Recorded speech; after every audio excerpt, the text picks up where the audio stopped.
Un edificio moderno, cómodo, accesible e versátil. Este é o resultado da rehabilitación da antiga sede da Xunta en Pontevedra, na rúa Benito Corbal. 14 meses de traballo e 5 millóns de euros de investimento despois, o inmoble arrinca a súa nova vida. Estaba abandonado e necesitábamos, lógicamente, tomar unha decisión. Agora poñemos a disposición da cidade de Pontevedra unha infraestructura que recupera a segunda vida do edificio, que seguro que será unha vida moi longa, e unha infraestructura situada nun lugar central da cidade pola que van a pasar moitísimos cidadáns. Os 6.000 metros cadrados de superficie do edificio divídense en 8 plantas. 3 acollerán as oficinas do Servizo Público de Emprego. Outras 2 repartiránse en 26 locais que se adxudicarán a asociacións e colectivos. As 3 restantes serán para a Universidade de Vigo, que instalará aí o seu campus CREA.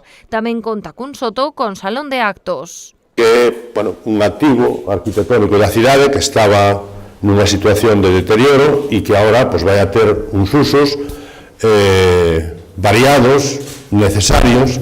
A recuperación deste edificio encaixa, segundo Núñez Feijóo, na política da Xunta de rehabilitar inmobles en uso. Tamén destacou a aposta da Administración Autonómica por Pontevedra, que asegurou acadará a súa culminación coa construción do Gran Montecelo. O Gran Montecelo vai a ser, na miña opinión, o gran investimento, porque a primeira empresa de Pontevedra é unha empresa pública que se chama Hospital Público de Montecelo.